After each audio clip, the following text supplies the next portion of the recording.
Орчин мэнд хүрээ үзэгчтэй соёл эрдэнэ хөтөлбөрийн шинэ дугаар эхлэж байна. Аливаа улсын оршихуйн үн цэнийг илэрхийлэн илтгэгч нь соёл урлаг байдаг билээ.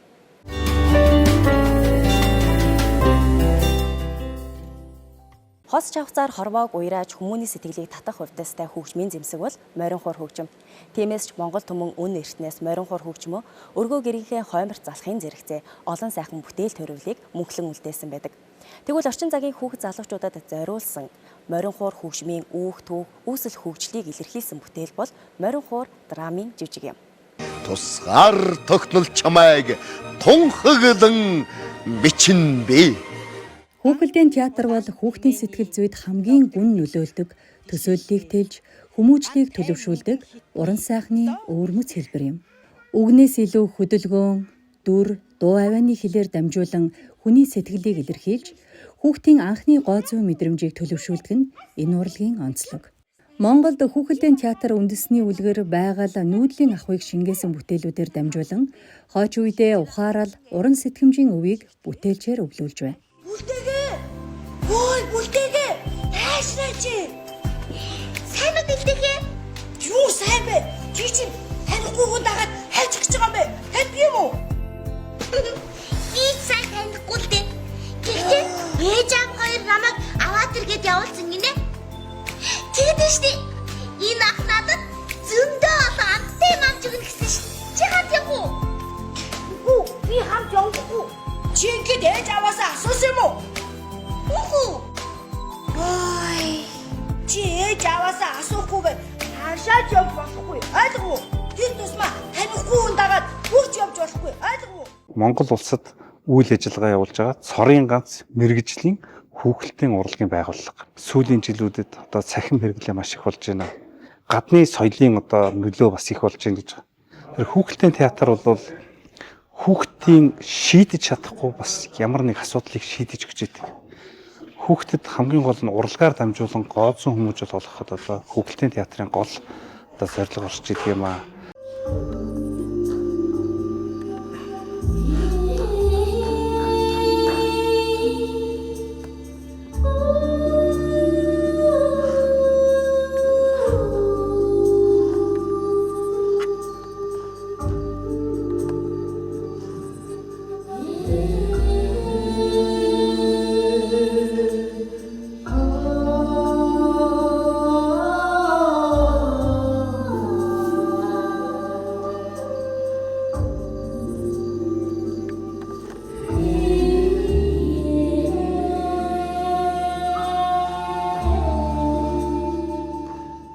Монгол улсын ерөнхийлөгч морин хуураа дээдлээ гэдэг чиглэлээр 2 удаагийн зарлиг гаргасан байж. 2002 онд, 2024 онд. Гэтэл энэ зарлиг гараад энэ зарлигийг хэрхэн хэрэгжүүлж гинүү? Морин хуурын чуулгыг найрлуулгалаа. Морин хуурын чуулга маань одоо олон улсад тоглолтоо хийж байна. За энэ бол насан туршид чиглэсэн үйл ажиллагаа явагдаад байна. Тэгвэл хүүхд рүү яг чиглэсэн ямар хөө бүтээл байх вэ гэдэг дээр бид нар одоо ярилцаад яг энэ хүүхдэд морин хуур хөгжим маань хэрхэн үүссэн, энэ ямар хуу домог дээр сэтвэлсэн бэ гэдгийг бид нар энэ сэдвэр бол морин хуур жүжигээ одоо тойруулж байгаамаа. Айл болгонд морин хуур өлгөөд байдаг шүү дээ. Тэр морин хуурыг ядаж жилдээ нэг удаад ургадаг байгаа сая. Тэр морин хуур гэдэг хөгжмийг ямар хөгжим байгаад байна, яаж үүссэн юм бэ? Энийг ерөн тоглож сурыг гэсэн сэдлийг өгөх одоо бидний хамгийн том зорилго. Эртээ үрдийн цагт Монголын зүүн хязгаарт хөхөө намжил гэж нэгэн сайн ир байжээ. Энэхүү бүтээл нь Монгол түмний дунд үе дамжин яригцаар ирсэн хөхөө намжил домгоос сэдвлэн бүтээгдсэн юм.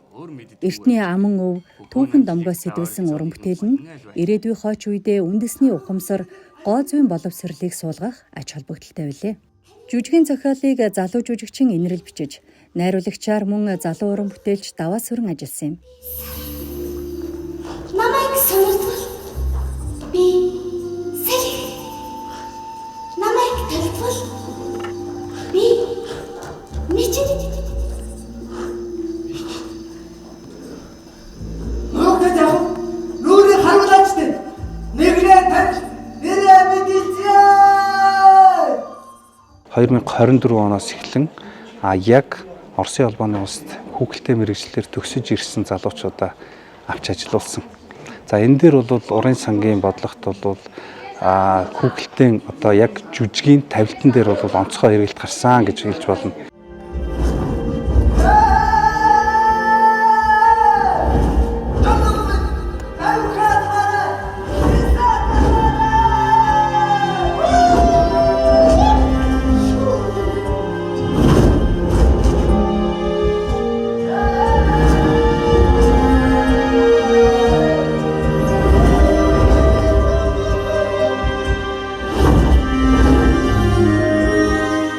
Манай уран бүтээлчтэй үүдэх юм бол гол дүр гэж байхгүй бүгд нийлээд нэг төвхийг өгүүлж байгаа гэдгээрээ л онцлог баг та.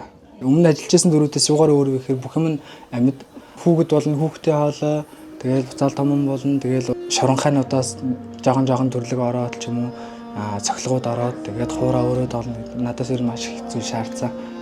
Өөрөөсөө гадна хүүхэлдэйгээ яах вэ гэж бодоод хөдөлгөж байна гэдэг л хамгийн онцлог нэ та.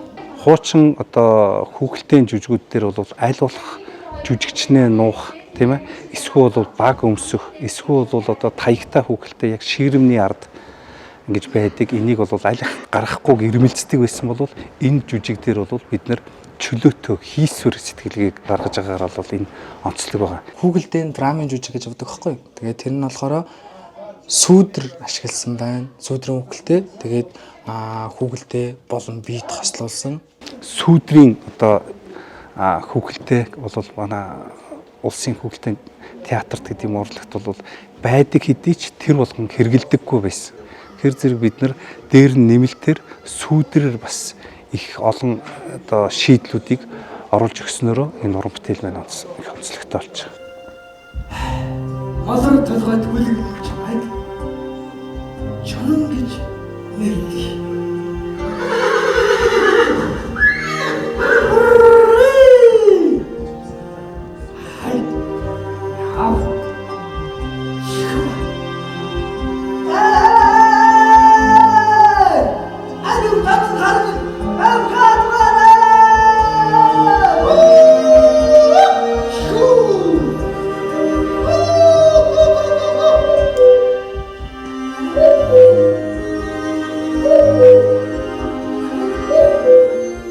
Хүүхэлдэйн жүжигийн гол цөм нь уран сэтгэмж, ур чадвараар урлагдсан хүүхэлдэй байдаг үлээ. Хүүхэлдэй нь зөвхөн хөдөлгөөнт дүр биш, харин жүжигийн уран сайхны илэрхийлэл юм. Жонон хар, хөхөө намжил, тэнгэрийн бүсгүй, хорон санаат, өгүүлэгч зэрэг 5 дүр бүр өөрийн гэсэн бие хүний онцлог, дотоод сэтгэл зүй, хөдөлгөөний хэлтэйгээр амилж, үзэгчдэд гүн гүнзгий уур амьсгалыг мэдрүүлнэ.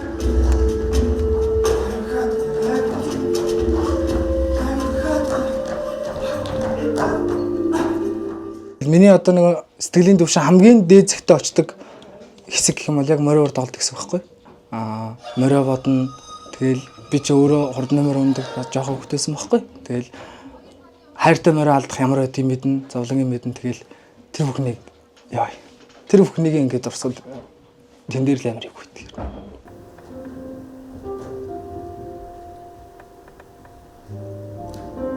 Өвдөс шийд гэж байдаг бол ухаанд бичсэн энэ билээ. Малар толгойд морин хоор минь тийм дэлхийд түн их шигдэг.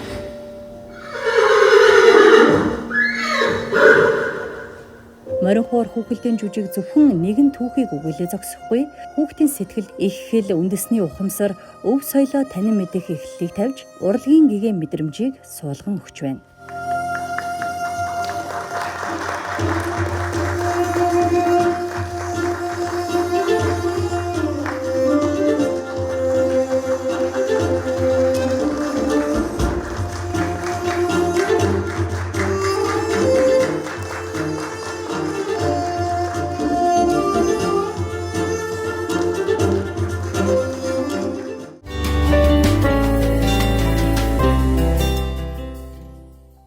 Соёл эрдэнэ хөтөлбөртэй хамт байгаа үзэгч та бүхэндээ баярлалаа. Ингээд манай студийн маань Хойморт Монгол Улсын консерваторийн ардын бүжгийн техникийн зөвлөх багш, дэд профессор урлагийн гавьяа цэцгэлтэн оюун, за үндэсний урлагийн театрын гоцлол бүжигчин, соёлын тэргүүний ажилтан их бүрэн нар ирсэн байна. Урилга хүлээн авч хүрэлцэн ирсэн та хоёртаа баярлалаа. Баярлалаа. Урьсанд баярлалаа. Ардын багш, Тэмээ бүжиг дэглэж, бүжиг судлаач, Гармын Долгор сүрэн багшийн маань бол нэрэмжит гослол бүжигчдийн улсын уралдаан болж өнгөрлөө. Үүнээс яриагаа эхэлсэн зүйтэй болов. Монгол улсын консерваторийн яг ардын бүжгийн одоо сургалтын дэгийг үндэслэгч Долгор сүрэн багш юм 100 жилийн угтаж 22 онд би гоцлол бүжигчдийн анх дугаар уралдааныг одоо санаачлаад манай соёлын яамны мэдээж дэмжлэгтэйгээр соёлын яам дэмжихгүй бол бас эн чинь зүгээр хийхэд хэцүү том уралдаан. Тэгээд урлагийн ажилтны холбоотой хамтраад ингээд маш амжилттай сайхан хийсэн. Тэгэхээр энэ манай сургууль бол өөрөө бүжгэн жүжигчин гэдэг мэргэжлэр төсөгдөг сургуулийн хувьд одоо яг гоцлоочдын ийм уралдаан хийх нь зөв юм байна гэж бодсон. Тэгээд энэ багшийн уралдаан маань энэ удаа бол 2 дахь удаага маш сайхан амжилттай боллоо. 80 гаруй уран бүтээлчд оролцсон.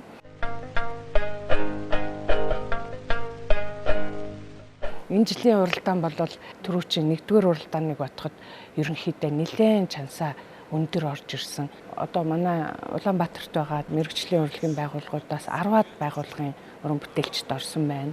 За хөдөө орон нутгийн театр чуулгуудаас бас нэлээд оролцсон. Увс, Сүхбаатар, Үр хангай, Дорнговь, Говь сүмбэр гэд нэлээд олон одоо бас театр чуулгуудын бүжигчид оролцсон. Үндсэн гол шалгуур нь юу юм бэ? 3 төртэй манай энэ уралдаан. Эхний төрт нь болохоор яг Долгор сүрэн багшийн.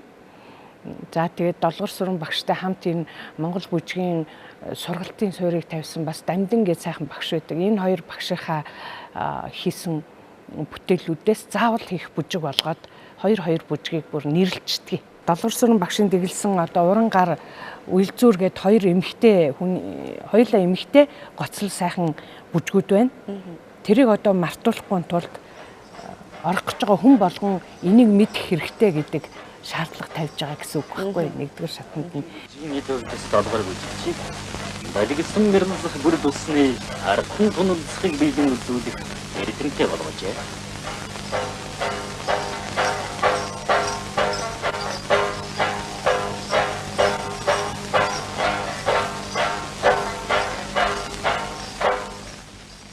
Тэгэхээр энэ багшийн дэг юуг авч үлдэхгээл бас хадгалаад байгаа л нэг санаа. 1-р шат бол ер нь 2-р шат руу орох босхийг л харж байгаа юм. Тэрнээс одоо 1-р шатны дүн болвол 2 дахь шат, 3 дахь шатын дүнтэй нийлэхгүй. Гоцлол бүжигчин гэдэг бол ер нь тухайн театрын юм уу чуулгын одоо нэрийн хуудас байдаг шүү дээ. Тэгэхээр тэднэрийг бид нэр их сайн гаргаж ирж тэгээ урын сангийн баяжуулж өгөх юм бол нийт уран бүтээлчдийн нийт театр чуулгуудын чадвах 1-2 алхам нэлээд өсдөг. Тэгж нөлөөлдөг учраас бид нэр энэ уралдаанаа одоо ингээд зогсолтгүй явуулна гэж бодож байгаа. 3 жилдээ нэг удаа.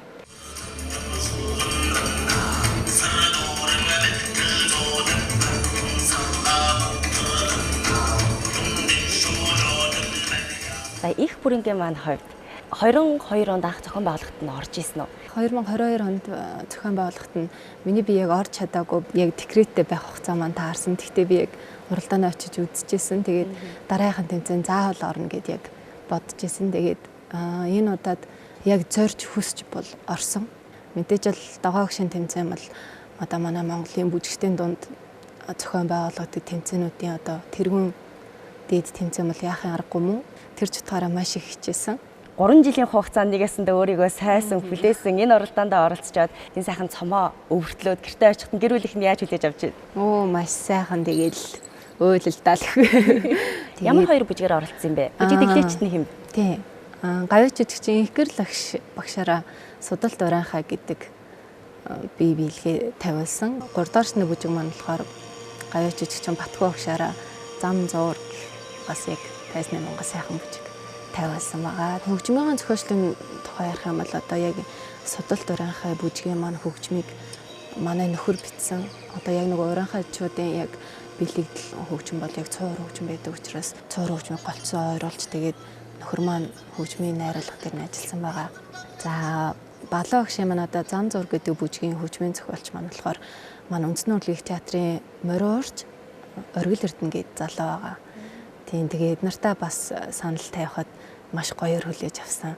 Хийгээд үзье, тгий бөөндөө зүтгээд үзье гэд яг бүүндээ гар нийлж ажилласан учраас хөдөлмөрлсөн учраас өнөөдрийн одоо энэ хүндтэй том шагналыг авч чадсандаа бас маш их баяртай байгаа. Ер нь хөгжим нь бэлэн болчоод бүжгийн дэглэгддэг юм уу? Дэглэгдсэн бүжгэн дээр хөгжмөө зохиод юм уу? Янз янз байгаа шүү. Хөгжим байгаад дэглүүл илүү хурдтай тэр уран бүтээл бий болно. Дэглэгчд нэг санаа орцсон байгаад байдаг, нэг санаа олцсон. За нэг энэ чиглэлээр би юм дэглэж гэдэг. Хөгжим нь гарахгүй байгаад байдаг. Тэгэнгүүт нөгөөдөг чинь нөгөө олцсон юмаа идей санаагаа тэ алдчихгүй тулд ингээл юмаа хийж эхэлж байгаа байхгүй. Тэгээд тэрийг хараад хөгжмийн зохиолч бас тэр нь тааруулаад юм бичих тийм тохиолдолж байна. Тэгэхээр янз янз л өстой бүтээл болгон өөрийн хувь заяатай л гэдэг. Оюун багшийн маань хувьд таны гараас хөтлөн орж исэн байд юм уу? Магадгүй танаараа нэг хичээл номоо заалгаж исэн. Тэр бүжгийн урлагт хөл тавьж исэн. Эдгээр шавнар нь тэр тайзан дээр олон 10-аараа гарч ирээд өрсөлдөж байгааг харахад ямар мэдрэмж төржээ? Мэдээж хамгийн сайхан мэдрэмж төрнө. Ер нь багш хүний бахархал бол шавнар байдаг. Маш олон шавнар төрүүлсэн байна. Аргагүй олон жил ажилласан болохоор тэгэхээр миний хувьд бол бүгдээрээ шавнар учраас яг л үнэхээр бүжигчнийхээ хувьд хамгийн өндөр түвшинд байгаа тэр бүжигчнийг л гаргана гэсэн бодолтой бид нар шүүгч нар тэгж шүүдэг. Тэгээд энэ жилийн уралдаанаас харахад голцоо одоо эд яг ажиллаж байгаа. Эд 10 жил ажилласан ийм бүжигчд орж ирж байна. Тэгэхээр энэ бол мэрэгжлийн өндөр түвшнийх байхаас гадна ер нь өөрийгөө одоо би нэг үзэд алдахад болохоор боллоо гэсэн бүжигчд орж ирсэн шүү энэ жил.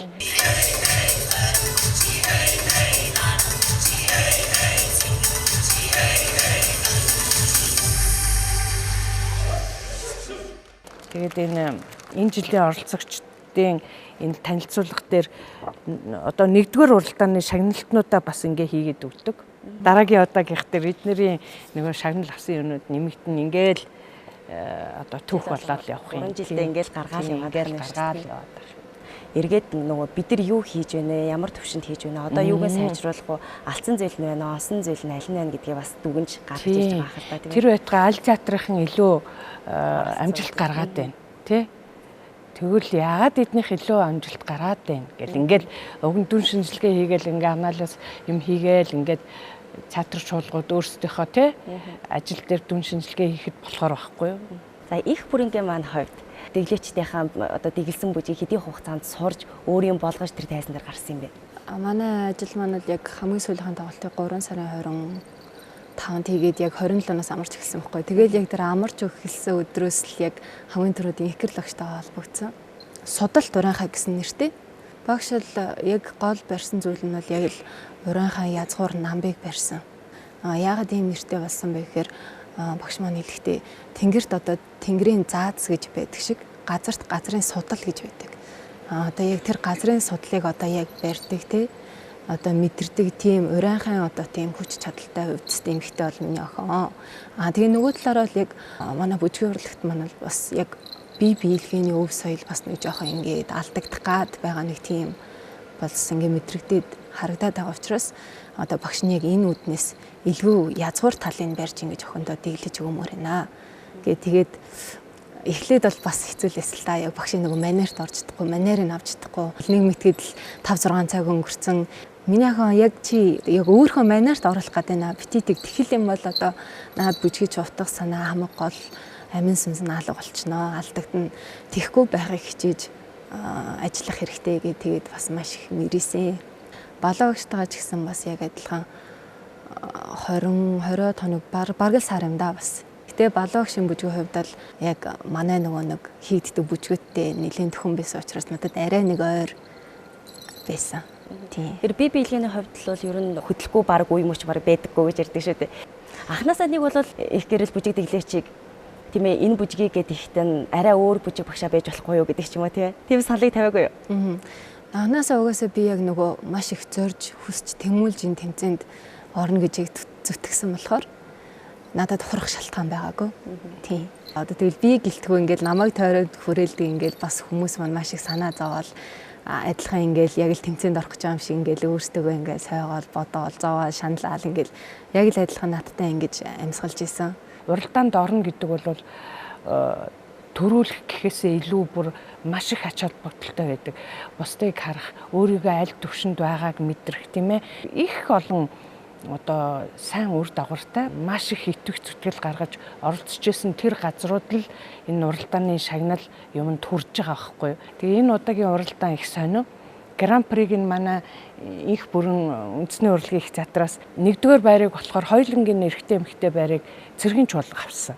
За дараагийн 2-р байрын эрэгтэй эмэгтэй шагналыг Монгол хаан театрын эрэгтэй эмэгтэй хоёр авчих чинь ингээд дандаа хослуулаад авцсан байсан. Тэгээ бид нэр хөө ямар сони юм бэ гэд дараа нь нөгөө сонирн биш үү тий дүнгээ гарсны дараа за тэгээд 3-р байр чинь манай Мишель гэд бүжигчин авсан. 3-р байраас эхлээлээ тусгай байр маяр бол энэ тэмдгийн бүжигчд тараад авсан. Нэг талаас бүжигчдийнхаа урын санг баяжуулж, нөгөө талаас бүжиг дэглэгч нарыг тийм ээ бид нар нэрээ юу илээ сүүлийн үед яалаа гэдэг бас нэг юм бодол руу оруулж өгж байгаа болоо. Одоо гармын долгор сүрэн гэдэг хүн бол таныг өөрөө гардаж авч тийм ээ яг энэ Монгол бүжгийн урлагтай одоо танилцуулж тэгээд цаашлаад өнөөдөр таныг энэ олон шавнарыг төрүүлэхэд бол хамгийн том нөлөө үзүүлсэн хүн шүү дээ. Тэгэхээр яг тэр хүний хажууд та ингээд сураад боловсроод өргөжлүүлээ тэр хүний одоо залхамж халаанд болоод ингээд явж байхад багшийнхаа ямар зүйлийг алдахгүй юмсан гэдэг ч юм уу тийм ээ. Яг энэ зүйлийг өнөөдөр Монгол бүжигчид энэ Монгол бүжгийн урлагт орхигдуулж болохгүй маа гэдэг бас нэг тийм зүйл байдаг болов. Тэр нь ямар зүйл байх вэ? Багш маань Монгол бүжгийн тайцны Монгол бүжгийн гэж яриа да тийм ээ. Академик төвчний сургалт болгохын тулд маш их хичээсэн. Яг бүжгийн юм өөрийн гэсэн бүжгийн сургалттай улс үндэстэн бас тийм их биш шүү дээ. Тэгэхээр манай Монгол бол бас л өвөрмөц сургалттай газар.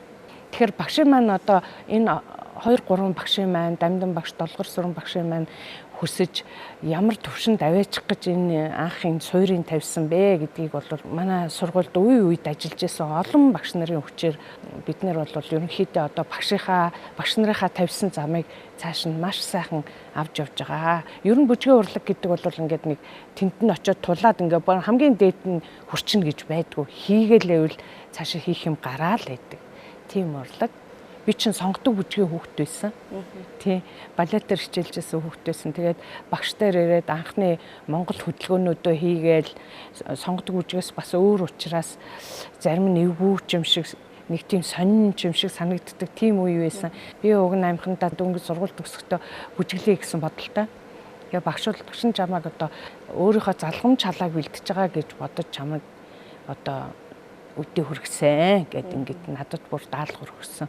Тэгээ би одоо багшийнхаа өгсөн даалгаврыг ер нь гайгүй биелүүлж яваа юм байна гэж одоо харж байгаа. Бүжгийн сургалт гэдэг бол ерөөсөө энэ бүжигчин уран бүтээлч хүнийг бэлтгэхээс гадна одоо мундаг бүжигчин бэлтгэхээс гадна маш сайн хүн байх, тэгэл хүндэлдэг байх, дэг журамтай байх, сахилгатай байх, бие зөв авч явах, цэвэр цэмцгэр байх гэл ингээл маш олон энэ ерөөсө хүний амьдралд хүнд хэрэгтэй тэр зөвлүүдийг давхар ингээл заагаад явж байдаг. Жишээлбэл үсээ жоохон дутуу санаад ч юм уу ингээд ус мөсөн ингэцээ ороод ирвэл буцааж гаргаад үсээ янзалж сураа гэд гаргах жишээ нь. Тэгжил эднэрий чи одоо ингээд мэрэгчлийн жүжигчд болгоход нь бэлддэг шүү дээ бид нар. Тийм учраас нэг юм хийхээр нь л өө чи сайн байсан шүү. Ёстой мундаг гэдээвэл явахгүй. Гэхдээ болох гэж байна. Тэгтээ өшөө нэг тийм болчвол бүр сайн болох гэж байна л гэж явна шүү дээ. Тэгжээж л ерөн бүжгийн сургалт цэгцтэй явдаг л да. Хүн нөгөө мэрэгжлийн юм чинь за энэ угаасаа мэрэгжлийн дууч юм чи. За энэ мэрэгжлийн бүжигч юм чи одоо юундаа сандрах вэ гэдэг ч юм уу те. Хүмүүс ингээд яг үзэгчийн зүгээс харахаараа тэгж бодоод идэг. Өөний тайсан дээр гарч ирээ сайхан инээж байгаа дуулаад бүжиглээд ингээд орчлоо гэдэг ч юм. Тэгтэл тэрний цаана ингээд тэр уран бүтээлчийн асар их хүч хөдөлмөр яваад байдаг. Уран бүтээлч магадгүй тэрний одоо тайсан дээр гарахынхаа өмнө ямар сандралтай, ямар зүйлтэй яаж тулгарсныг хинч мэдэхгүй шүү дээ. Ер нь өөрийнхөө тэр сандралыг, өөрийнхөө тэр ингээд одоо сарниж байгаа бодлыг байдаг ч юм уу те. Ер нь хэрхэн яаж ингэж тогтворжуулт юм бэ? Маш их сандрал ер нь л байдаг. Шалгалт гэж юм шиг тийм мэдрэмжүүдийг авч ирсэн. Тэгээд за ямар ч тач нэг сайхан амьсгаа аваад би чаднаа. Тэгээ одоо хийсэн юмаа л би үзүүлнэ. Чаднаа гэл яг өөртөө хэлэл гардаг. Гэхдээ бас тэр олон өдөр бэлдэж ингээл ямар ч юм асуудал янз бүрийн юм гарахгүй сэрний яг тэмцээнд өдөр яг ингээд бодож байгаагүй юм яг болдог байхгүй юу? Одоо нэг жижиг хэрэглээ унгаах ч юм уу тий яг нэг тийм ямар нэг асуудал гардаг. Тэгэл яг багш маань бас яг хэлж байсан л та хэрвээ чиний одоо энэ яг би юм жижиг хэрэглээ чинь унах юм бол гээд нэг ийм санаа өгчээсэн байхгүй юу? Миний охин ингээд яг ямар ч юу ч болоогүй юм шиг ингээд маш гоёор ингээд бүжигтэй ингээд уусгаад оруулаад ингээд цааш наваа явна шүү гэд яг тэгсэн чинь тэнцэнт өдөр яг миний жижиг хэрэглээ бас яг унж таарад. Тэгээд яг багшийн яг тэр нөө хилжсэн өгшөө толгойн дон гэж ороод ирж байна. Тэгэл за одоо энэ үед нь би яг ингэх хэвээр яг ингэх юм байна гэд тэгээд бас тэрийг үзэгчид бас мдээгүй лээ. Тэр бүжигт нь ерөөсөө тэгээд тавьсан юм шиг л болгоод тавьсан юм шиг л явсан гэх. Тийм хүмүүс мэдгүй оо тэгэл өстой байсан юм байна гэж бодох жишээ нь. Тэр чинь тэгээ бас л нэг чадвар байхгүй чадвар ухаан тийм. Энэ номыг бас энэ жил гаргасан уу? Энэ номыг би 23 онд Эрдэм шинжилгээ инновацийн албаны дарга Ундраа гэд мундаг доктор өсгүй байдаг. Тэгээд тэр ундраа доктортойгоо нийлээд гаргасан. Багшийн уран бүтээл ерөөсө багштай холбоотой бидэнд мэдэгдэж байгаа юу вэ? Тэр бүхнийг л цуглуулж хийсэн. За бүжиг бол биеэр ингээд өвлөгдөө цааш ингээд дамжигдаад тийм чинь ном уран бүтээл гэдэг бол нэг талаасаа судлагдхууны юм хэрэгсэл болоод ингээд төлөвлөж шүү дээ тийм. Энэ бол судлагдхууны том бүтээл байхгүй тийм. Зогсоорой дасгалаа эхлэе. Хотон ардын биелэг. Хөгжим. Жав багш сонгодог бүжгийг зааж байхад долгосрон багш үндэсний бүжгийг яг заадаг. Болгоо. Хараа. Ороодэс.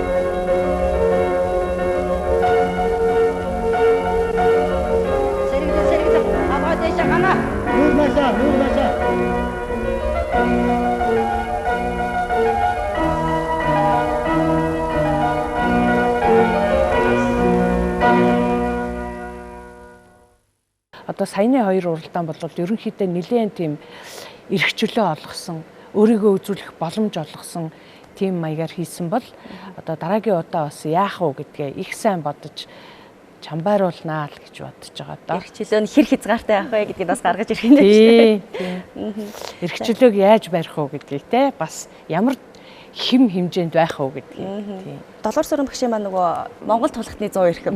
Тэгээ тэнд орж исэн нэг би бас санаж ил да. Тэгэхэд бас тэгжсэн шүү дээ. Тэр бүх ингээл дэвээ гараад ирдэг. Тэр чин өөрөө бас ингээд сайхан урлаг шүү дээ. Сайхан дэвж байгаа бүхийг харахаар сайхан харагдаад идэгий. Нэг таарахын шиг гарч ирж байгаа, дэвэд гарч ирж байгаа бүхийг харахаар дургу үрээд идэг ингээд нэг ярьжсэн. Сайхан дэвэд гараад ирж байгаа бүхийг хараад би баяр хүрээд бөө дэвж чадахгүй байгаа бүхийг хараад дургу хүрээд сууж идэг байхгүй юу? Би бүжгийн их урлагт бие сэтгэлэн зориулж зүтгэсэн хүн. Би биеэр угалцсан итгэж амьдарсан бүжигчин хүн. Тэгэхээр энэ сайхан бүжгийн урлагийг, энэ сайхан Монголын бүжигчдийг бэлтгэж явж байгаа танд бас юун төрөнд баяр хүргэе. Маш сайхан уралдаан зохион байгуулсан байна. Тийм ээ хүн өөрийнхөө багшийг яаж хүндэтгэх ёстой юм бэ? Өнөөдөр яаж дахин шүтэж явах ёстой юм бэ? Сэтгэл зүрхэндээ байгаа зүйлээ яаж уран бүтээлээр илэрхийлэн одоо харуулж болдгийм бэ гэдгийг бол өнөөдөр та харууллаа л да. Альва зүйлийг зохион байгуулахад мэдээж оролцох хүн байхгүй бол тийм ээ түүнийг хүндэтгэж хүлээж авах хүнгүй бол бас ямар ч утга учиргүй болов. Тэгэхээр өнөөдөр манай Монголын бүжгийн урлагт хүчин зүтгэж байгаа эдгээр залуу уран бүтээлчд маань бол бас сайхан сэтгэл зүтгэлтэй байна. Ингээд их бүрэн манаас өөрийнхөө уран бүтээлийг манай үзэгч хүмүүст хүргэн тийм ээ. Их бүрэн маань энэ цом энэ шагналыг бүр ингээд сүвдэд сууж байгаад авсан шүү дээ. Айгүй юм хүндэтгэлтэйгээр авсан. Тэгээд одоо тэр тэгж авсан хувцастайгаа ирсэн байна. За ингээд хамтдаа хоёлаа бүжгийн үзье тийм ээ. За тэгье. За.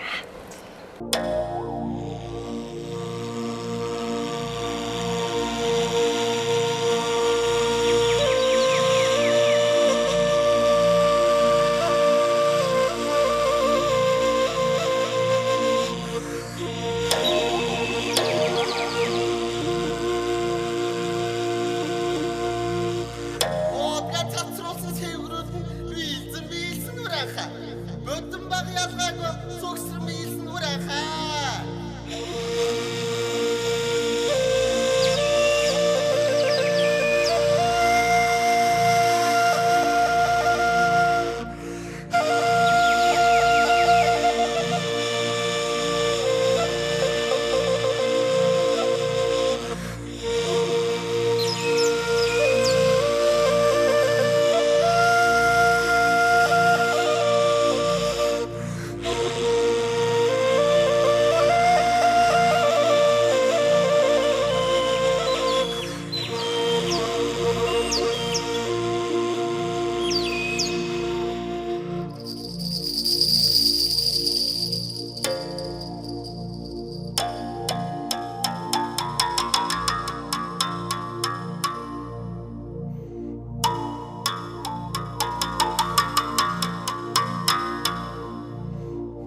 Түүнд аз жаргал баяр баясгалан бэлэглэх зорилгоор уран бүтээлээ бүтээн тойрон яваа уран бүтээлч Болормагийн урлагаар зочлоо. Тэрээр альва жижиг зүйлээс ч хүн аз жаргал баяр баясгалаг мэдрэх боломжтой хэмээн ярьдгийг.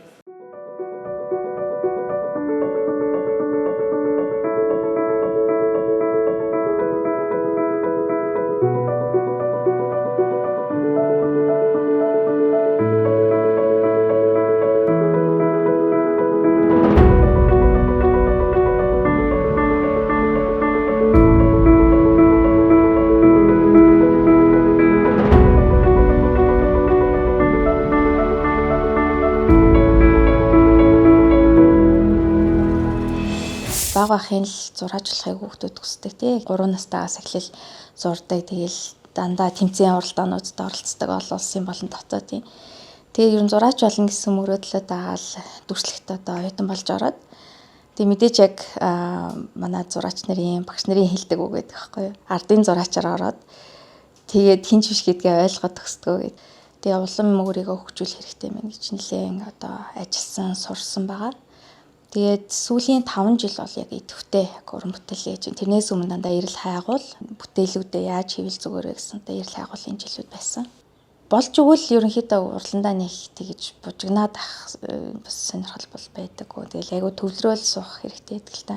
Туршилтууд явагдана, бүтлгүүтлүүд явагдана. За ингээд хийчихвэл гэл янз янзын санаануудыг олж байна. Тэгэхээр энэ бол баг туршилтын лабораторийн эсвэл бүрдээний талбар шиг тийм газар л гэж бодож байна. Урлан.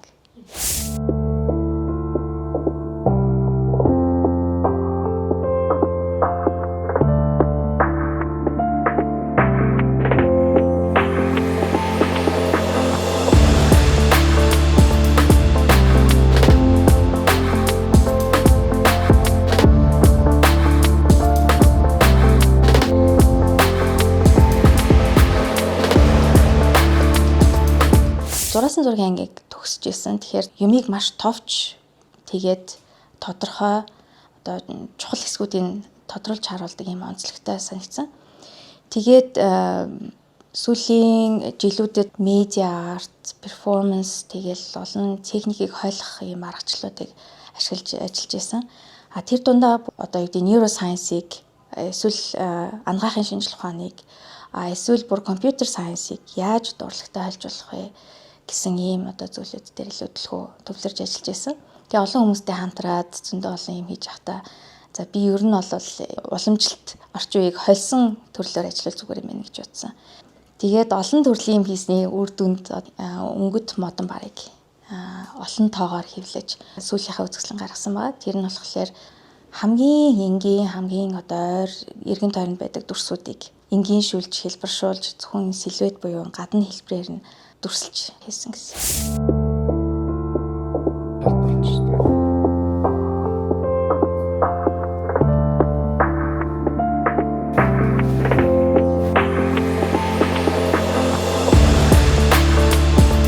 Бар зургийн өөр болохоор их эртний уламжлалтай. Хүн анх одоо хадан дээр уул мөрөө үлдээсэн цагаас эхэлтэй гэж хэлж болно. Тэр одоо юм маань уламжлалт маань явсаар хагаад одоо болохоор ингээд мод ухаж сэлж хийдэг. За мэдээж хулдаас байвал хулдаасан дээр сэлнэ. Ухах, сэлэхийн явцад гар хөл гэмтгээс ахвалал ер нь жоохон төвхтэй зүйлүүд байдаг л та. Мэдээж бас манайх нөө үйлдвэрлэгч орн биш учраас Монголд одоо тийм сайн чанарын цаас будгууд бол хоор байдаг учраас гаднаас юмнуудаа захиж авчрах юм шаардлагатай болдог. Ийм мөрхөө одоо бэрхшээл асуудлуудаас болоод ер нь хүмүүс хоор хийдэг болов гэж би хараад байна. Модон бар, хулдаасан бар, тэгээ холимог техникийн баруудыг бол гэртээ одоо хийх боломжтой. Ер нь графикийн одоо ажлыг хийж гүйцэтгэж яхад бол их цэвэрхэн орчин хэрэгтэй байдаг. За одоо ингээд будгаа жигд тараанаа. Тэгэхээр гар хэвлэл учраас бид нар яах вэ гэхээр халбгаар хэвлдэг байгаа. Дээр үд ер нь бол номыг ийм аргаар хэвлдэг байсан байгаа. Одоо өсгүүдийг хүртэл ингэж нарийн ухаж, сийлж гаргана гэсэн үг шүү дээ. За ингээд муутуу цаас чи хэмзэг тэнгүүд урах магадaltaй учраас бид нар кальк тавьж агаад гол нь ийм тойрог хөдөлгөөнөөр хит чанга дарж цаасаа урахгүйгээр эргүүлнэ гэсэн үг. Мотон барын одоо ийм нэг юм модны ширхгүүд нь ингээд жоохон гарсан байдлаар хэвлэхэд их дуртай. Өөр юм ин онцлог гэх үү дээ. За тэгэхээр ингээд зарим газар ингээд зурааснууд ийм юмнууд гарсан байгааз. За энийг би болохоор ингээд үлдээх дуртай. Дээрэс нь би нөгөө давхарлаад хэвлждэг учраас одоо дараагийн өнгөндөө болохоор эн чинь бас юм гоё эффект үүсгдэг баг. Тэгэхээр дараагийн өнгийг одоо би эсвэл ийш нь хөдөлгөж болж гин хааш нь бол хааш нь хөдөлгөөд энийг давтамжаа ингээд гоё өнгө үүсгэж болно. Гэтэ онцлог нь болохоор энэ өөр өнгө хоёр өнгө нийлүүлэхээр 3 дахь өнгө нь гараад ирдэг гэсэн үг. Ийм нөгөө анаглиф шилээр зүүж харахаар хоорондоо нийлдэг гэсэн үг. Тэгэхээр нийлж харагдахаараа бас нэг өөр харагдана. Ингээд харахаар нэг бас өөр харагдаж байгаа.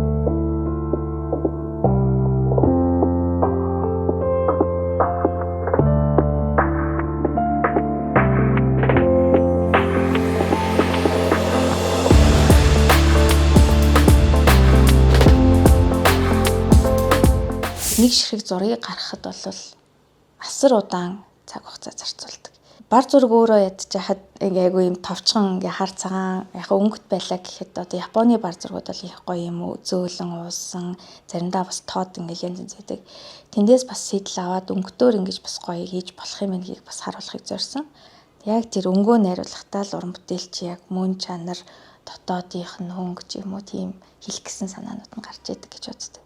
Миний хувьд болохоор энэ тоглоомын дүрсүүдтэй их ажиллах дуртай. Бидний хүүхэд насны дурсамж, хүүхэд насны драма, хүүхэд насны одоо хайр, инрэлтэй гэр бүлийн хүмүүжил ирээдүйн биднийг бүтээж яадаг. Тэгээ энэ зүйлүүд нөлөөлдөг шүү гэдэг эргээд нөгөө дандаа эргэн санах энэ зүйлүүдийг хийхийг хүсдэг.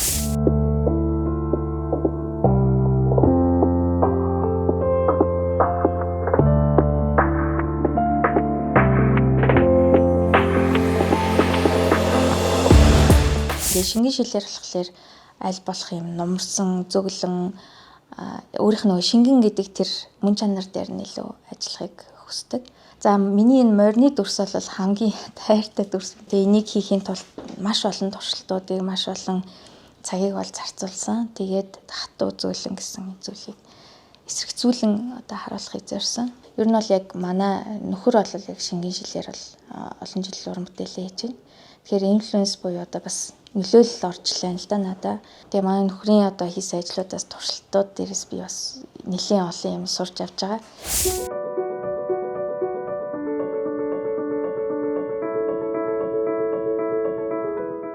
Миний яг гол инспирэшн болохоор хүмүүс бүр хажуудаа ингээд байгаа ямиг ч мэддэггүй. Байнга нэгээс нөгөө юм руу өсөж байгаа учраас ерөөсөө юмд төвлөрөхөө болцсон гэдэг утгаар цэцэг навч ингээд байгаа өрөөндөө байгаа нэг аяг шанах тийм ингээ халбаг малбаг юмнуудыг зураад тавьчихлаар хөх ямар гоё юм бэ гайхаад байгаа хгүй. Үгүй энэ манай өрөөнд бараг 5 жил болсон ш тэгэхээр таньдгүй итгэдэггүй те. Хайрлах, мэдрэх энэ асуудлууд ингээ ховор болчихжээ. Та нар ингээд бараг гэрийнхэн түлхүүрийг хүртэл хайхарч дээ. Гэтэл чинь тэр гоё ертөнцийг нээж байгаа түлхүүр гэж бодохоор ууг нь бол одоо гоё юм байгаа хгүй. Тэрийг зүгээр хааш ингээ ханддаг байх жишээ нэ тий. Эргэн тойрноо анзаарахтай байгаарэ гэж бас хүмүүстэй уриалж хэлмээр байна.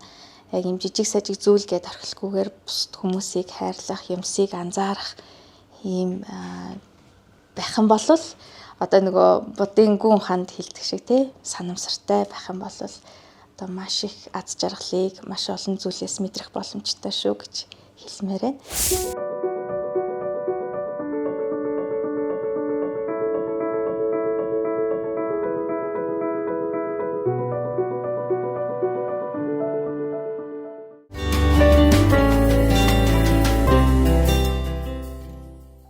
Сэтгэл дотор орших хуулийг хүн чанар хэмээн тодорхойлсон байдаг. Ингээд үзэгч та бүхэндээ буян заяагийн хүн чанар өгүүлгийг судлаачийн тайлбартай болоод өгүүлэгчийн уран үндэснээр хүргэж байна.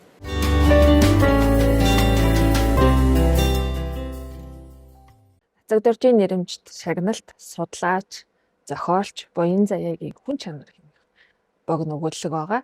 Хүний тийм ээ хамгийн чухал зан чанар нь өөрөө юу вэ? Ур чадвар байх ёстой юу, тийм ээ? Мэдлэг байх ёстой юу? Хандлага байх ёстой юу гэдэг дээр сүүлийн үед маш их ярьж байгаа. Тэгэхээр энэ хандлага буюу зөв чанар, мөн чанар, хүн чанарын тухай өгүүлсэн. Гэхдээ маш тийм сонин, хошин байдлаар өгүүлсэн. Хүн чанар маань өргөлж намайг шоглож явдаг юм. Сэтгэлийн минь дотор уудаж гансарсан хүн чанар маань хийх юмаа олж ядаад л намайг тийхүү гойчилдог байх. Тэр яг л сармагчны монш гэсэн үг. Ямл болвол дөрсгүй идэж тонгочж хил амны бай болно. Миний хүн чанар их хачин л та. Ерөөсөө зүгээр байж чаддгүй юм. Би ч гэж би. Тэрнийг номогдоход чадахгүй дураар нь гаргаж орхиод бусдын ад болно. Зохиолын ихэнд өгүүлж байгаа өөрийнхөө хүн чанарыг сармагчны монштой зүгтэлж байгаа. Сармагчин гэдэг өөрөө амтэн чинь ямар тийм тэмээ дэггүй, сахилгагүй, за хөдөлгөөнтэй байдаг тийм ээ. Гэтэл амтны зан чанартай, за зан чанар тэр дундаа үр төлөлийн зан чанартай ингэж гаргаж өгсөн нь энэ өгүүлгийн нэг тийм сонин дүрслэл гарч ирж байгаа. Энэ бол нөгөө нийгмийн амьдрал, хүний амьдралд эгэлж ирийн хүмүүсийн дунд тийм ээ байдаг нэг хэвийн үзэгдэл бит боловч яг энэ эгэлж ирийн дүрээр их сонин зүйлийг гаргаж ирсэн байна. За өчигдөр гэхтэл тун дажгүй царайлаг бүсгүйд хүн чанараасаа болоод арай л алгадуулчихсангүй. Тэрнтэй би зөөврийн тэрэгний буудал дээр тааралцсан юм л да. Уулын бүсгүй хэрэндээ л их гойж гоодсон байсан. Харамсалтай нь тэрний өмд өвзгөн дээрээ тунж эвгүй саарал толб болчихсон байсан. Мэдээж тэр хаа нэгтээ анзааралгүй суугаад л тийм болгочихоо байлгүй. Би чихэндээ таг дуугүй л өнгөрье гэж бодсон. Гэтэл гайтай хүн чанар амар заяа үзүүлэхгүй хил ам таталтаад байхаар нь тэсэлгүй хэлчихсэн юм. Амхандаа тэрнийг бусдын нүдэнд сайхан л харагдуулъя гэж тэр шүү дээ. Гайхалтай нь бүсгүй намайг миний хүн чанарыг ерөөсөө ойлгосонгүй. Бараг л харцаараа хяргах шахам харснаа. Чамд ямар хамаатай юм бэ? Ингэж хашгирах шахам хэлснээ надаас зүгтг нь холгүй гүйж отлаа. Тэр зөөврийн тэрэг эрхийг ч хүлээж дэвчсэнгүй бололтой. Би явт мөнөөх мө хүн чанараа зүгсээр л хоцорсон юм. Нөгөө л нэг хүн чанараасаа болоод юу бүхэн муухай олчжээ гэж хэлж байгаа. Тэгтэл нөгөө буцаагаад нөгөө эмэгтэй бүсгүй хүн нь бол ууралж байгаа. Тэгээ энэнгээр юу гэхээр хүн чанараасаа болоод би загнуулчихлаа тийм ээ. Энэ хүн чанар байгааг үссэн бол гэж өөрөө халгалж байгаа төсөл. Тэгтэл дараагийн нэг зүйл нь юу вэ гэхээр за орцонд ингэж агсан тавьж эхнэр хүүхдээ ингэж зовоодог юм эрэгтэй хүний тухай болж. Тэгтэл энэ одоо зовоож байгаа зүйлийг бас зохиолын бие баатар маань төвчж чадлаггүй эхнэрийг нь өмөртөл буцаагаад ядгүй хэрэг эхнэр нь ууралт. Ингэнгүүт дахиад нэг хүн чанараасаа боллоо гэж халгалж байгаа. Энэ бол миний хүн чанарын надад тарьдаг гайгийн хамгийн энгийн жишээ л дээ. Яг үнэндээ би хүн чанараасаа болоод найз нөхөд, хамаатан, садан, ах дүүс, айл хөршийн хүндөө ад болчихсон хүн. Нэг жишээ хэлээ л дээ. Манай хөрш байнга л арх дарс уудаг эр. Уухаараа хавьорчноо төвэж орхино. Өглөө орой өдөр шөнө юр ялгаа байхгүй. Ямал болвол эхнэрээ балбан хүүхдүүдээ орилуулж гарна. Тэрнийг нэг удаа тийхүү эхнэр хүүхдээ орилуулад байхаар нь би тэссэнгүй гэрт нь орсон юм. Гэхдээ би ч гэжтэй миний нөгөө л гайтай хүн чанар нь тэр байхгүй юу? Тэгтэл ёстой хөгийн юм болт юм байна. Нөхөртөө балбуулж байсан хөрш хүүхэн маань намайг харангуутаал нүүр амын минь самардах нь холгүй дайрч давшиллаа. Тэр хүүхний хэлж байгаагаар би тэднийхний муу муухайг л харах гэж орсон юм байх. Сайн сайхан үед нь бүр шагайдагчгүй гин. Бошуухан л гарлаа. Хэлэгчүүг алга. Тэгээ энэ мэтчлэнгээр хүн чанараасаа болж дандаа өөрөө буруутан болдог тийм ээ. Гимтэй буруутай юм шиг болж байгаа энэ дүр төрхийг илэрхийлж байгаа. Яг энэ хэсгүүдийг аваад үзэх юм бол яг орчин үеийн энэ нийгэмд юу дутагдаад байгаа юм бэ тийм ээ. Одоо мөн чанар хүн чанар гэдэг зүйл нь дутагдaltaй тал уу эсвэл хүнд байх ёстой сайн тал уу гэдгийг зохиолч энэ сонин зүйлээр гаргаж ирж байгаа. Хөрс залуу маань надтай эрүүл тааралтгаараа хоолоогоо засаад нэг сүрхий дүрээсгэн. Согтуудаа болохоор тухаараа хилааж хараад л мөргөлдөх гэж байгаа буух шиг л царайлна. Эхнэр нь болохоор хаа тааралдсан газраа тас намжир хаян нүдээ цахилзүүлнэ. Би яах вэ? Хүн чанарынхаа үгэнд ороод л тэднийг сайн сайхан амьдрахын төлөө хүн хичээх хэрэгтэй. Амар хялбар замаар явсан болгон хаа нэг тийшээ төөрдөг юм гэж хэлдэг юм. Энэ үг маань л тэднийг учиргүй айлгадаг байх. Заримд нь болохоор 5-10 төгрөг ч юм уу зээлдүүлж орхино. Би бол өөрөө их харамж хүн л дээ. Гэтэл гайтай юм шиг хүн чанар маань дотроос хатгаад өгүүлчихдэг. Эцэстээ мөнгөчгүй, ах дүүчгүй л хоцордог юм. Арга ятгахтаа би биш, хүн чанар маань л өгчихсөн юм гэж өөрийгөө тайвшруулдаг болсон. За ингээд зохиолын төгсгөл хэсэгт зохиолын би Баатар буюу дүр маань бодож байгаа. Би хэрвээ ингээ өгчих юм бол миний гайтай хүн чанар өөр нэг хүнд наалдаад бас л буруутан болох бах та гэж. Тиймээс би өгөж болохгүй энэ мөн чанартайгаа хүн чанартайгаа мөнх амьдрах болно гэж бодож. Тэгэхээр энэ зүйлүүдээс аваад үзэх юм бол одоо хит их хотчлтын нөлөөнд дор амьдарж байгаа хүмүүсийн одоо нэг зүйл дутагдаад байгаа зүйл нь яхаарахгүй хүн чанар юм аа. Бид одоо сүултээ хүн чанар гэдэг зүйлийг өөрөө одоо буруутай юм шиг, гэмтэй юм шиг болгож хүлээж аваад ийна. Тэгтэл энэ зүйл чинь өөрөө буцаад хүний үнэт зүйл нь байдаг юм а гэдгийг зохиолч энэ хүн чанар хэмээх зохиолоороо гаргаж өгчээ. Сүүлийн үед энэ хүн чанараас л холдох юмсан гэж өдрийн бодол шөнийн зүүд болдог боллоо. Харамсалтай нь ерөөсөө салж болдгүй юм чинь л тэр байдаг юм байна. Хизээ нэгэн цагт л тэр хүн чанар миний дотор үүр үндсээ бөхөөс бүх барьж орхижээ. Эсвэл урд насандаа хийсэн нүгэл хилэнц маань л намайг хүн чанарыг юмтай учруулсан байх. Удамжаар хөлхөгч мянган хүмүүст хаяа би хатаархдаг. Тэд хүн чанаргүй байгаа байх та гэж бодхоос л яагаад ч юм атаархал төрдөг. Харин би үхэж байж л хүн чанараасаа салах байх. Тэр үед бас хэн нэгэн азгүй амьтанд миний хүн чанар очоод наалдчих байх та. Тэгж бодохоор л ерөөсөө үхмээргүй санагддаг юм. Хүн чанар гэж энэ нэг юмтайгаа мөнхөд зууралдаж, бусдад тэрнийг халдаахгүй төлөө их л олон зүйлийг бүтээмээр бодолж төрөх юм. Хачи юм шүү.